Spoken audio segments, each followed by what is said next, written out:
Daming nangyayari ngayong mga kaguluhan. Ito pa mga kapatid mula kay John Reps, China nagbabala dahil sa planong joint exercises ng Pilipinas sa Taiwan. Nako, higit saan man mga kapatid na mga bansang nakikipag-alyansa ang Pilipinas, mas lalo silang magagalit dito.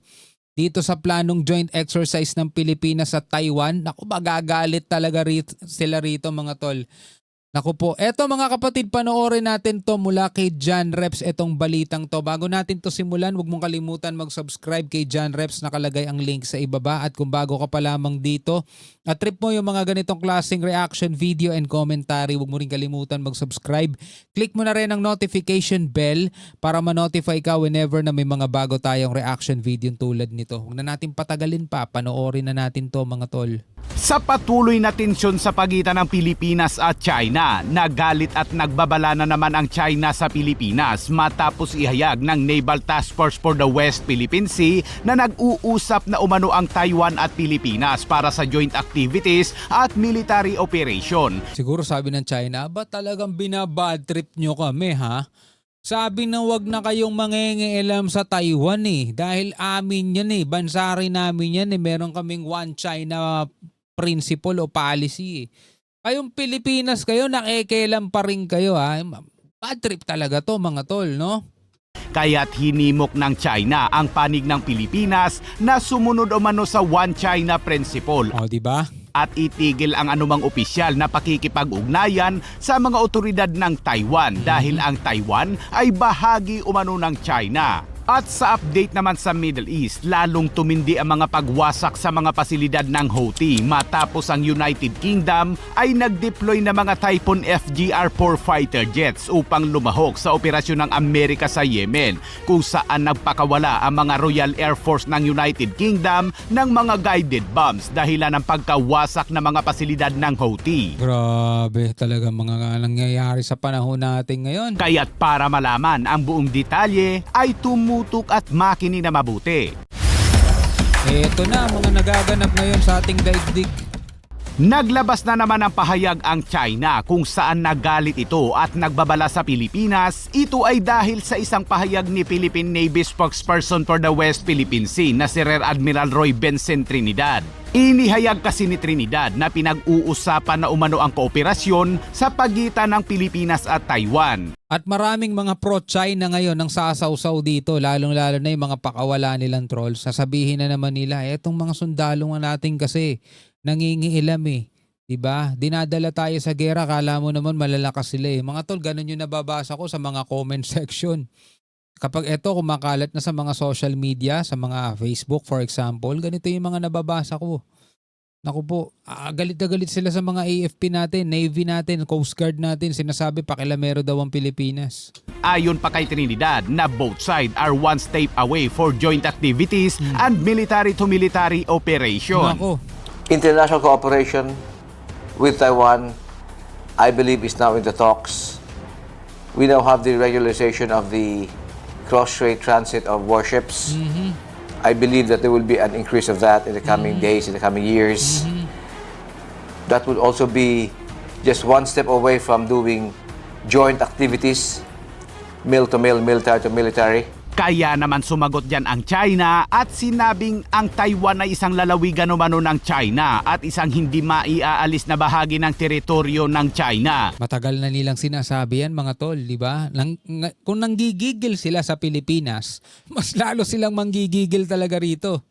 Ang prinsipyong One China ay isang umiiral umanong pinagkasunduan ng internasyonal na pamayanan at ang pondasyong pampolitika ng ugnayan ng China at Pilipinas. Kaya't mahigpit umanong tinututulan ng China ang anumang opisyal na pakikipag-ugnayan sa pagitan ng rehiyon ng Taiwan at mga bansang may diplomatikong relasyon sa China. The DFA has, the Philippines adheres to One China policy. And military-to-military cooperation would perhaps not be in accord with the DFA interpretation of the One China policy.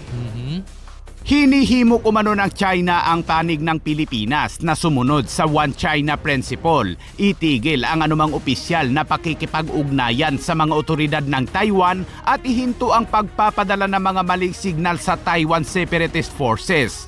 Kasi kung naaalala niyo mga tol, yung bago presidente ng Taiwan, si Lai Ching-te, diba, binati lang siya at kinongratulate ni President Marcos. Aba, nagwawala na tong China, nagagalit na to mga tol. Binati lang kinongratulate lang. Diba? Ganun sila kasensitibo mga kapatid. Kasi ang pagbate sa kanilang bagong presidente rito sa Taiwan is nangangahulugang sinusuportahan natin yung pag-separate nitong Taiwan dito sa China. Ayaw nga tanggapin ng China Kasi ang para sa kanila ang Taiwan is part ng kanilang bansa. Ito'y province of China. Kaya yung pagkakaroon ng banibagong presidente na kinongratulate ni PBBM, galit na galit sila doon. Ngayon pa kaya mga tol na magkakaroon tayo ng ugnayan o joint military exercises mga tol, lalo silang magwawala dyan. Biruin mo yung bansang gustong-gusto nilang kunin. Tapos tayo, makikipag-cooperate tayo, makikipag-joint exercise tayo rito mga kapatid. Pero syempre, AFP, Navy, Defense Secretary pa rin ang nakakalam dito mga tol. Tayo naman ay nagbibigay lang ng reaksyon. Kung ikaw ang tatanungin, tama ba mga kapatid na tayo ay makikipag-joint exercises dito sa Taiwan? O ito'y maglalagay lang sa atin sa mas matinding sigalot laban sa China? Comment kayo sa ibaba. Dagdag pa ng China, nananawagan sila sa mga kinauukulang opisyal ng Pilipinas na iwasang gumawa umano ng mga provokasyon sa Taiwan. Babala pa ng China, ang mga naglalaro umano ng apoy ay masusunog ang sarili.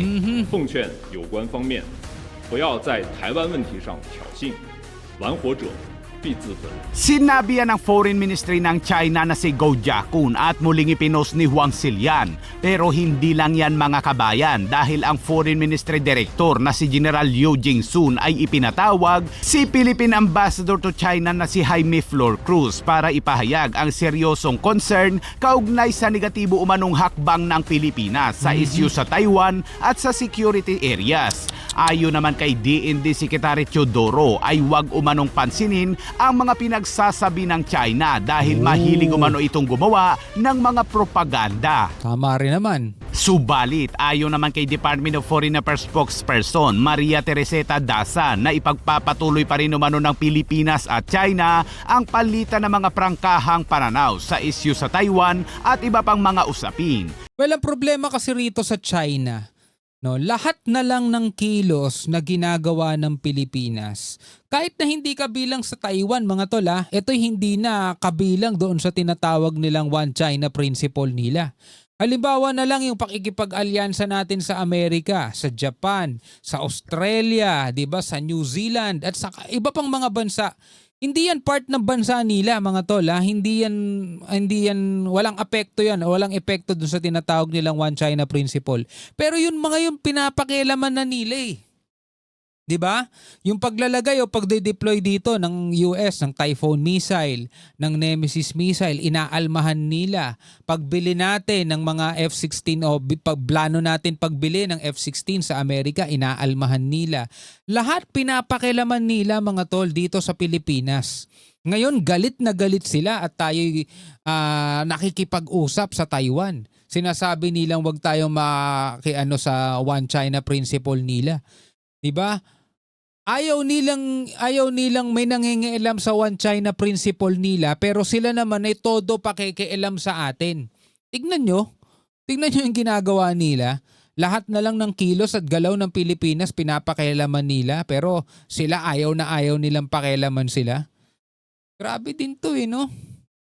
Napanatili din anya ng Pilipinas at China ang bukas na linya ng komunikasyon sa pamamagitan ng regular na diplomatic channels at tuloy-tuloy din anya ang kanilang palitan ng mga prangkahang pananaw. Samantala, hinimok naman ng ilang kinauukulang ahensya ng pamahalaan na magsagawa ng nararapat na hakbang, legal, diplomatic at operasyonal upang maprotektahan at madepensahan ang ating karapatan partikular sa West Philippine Sea at sa mga Sunday Cay. At speaking of Sunday Cay, alam nyo ba mga kabayan na muntik ng tayuan ng Pilipinas ng military base ang Sunday Cay noon? Ayon kasi kay retired Vice Admiral Romel Ong na dating commander ng Naval Forces West na nakabase sa Pag-asa Island, ay muntik na umanong tayuan ng Pilipinas ng military outpost ang Sandy Cay.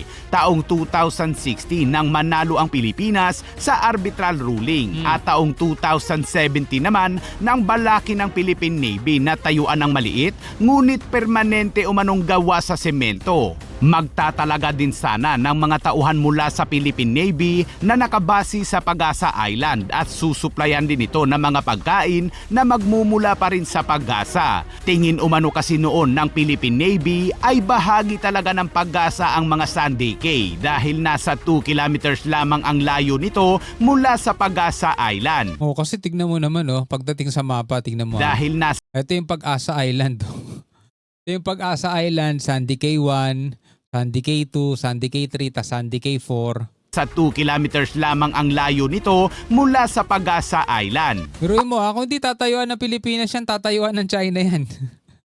'Di ba? Yung sinasabi natin sumusunod tayo sa Code of Conduct, mga ganun-ganun mga bagay. China wala namang pakialam yan sa mga Code of Parties na tinatawag diyan eh. Nang ikinonsulta na umano ito ng Philippine Navy, abay hindi na umano ito inaprubahan ni dating Pangulong Duterte. Kaya't Baka hindi nasabihan na siya ni Xi Jinping, huwag mong tutuloyan, magkakaroon tayo ng gulo.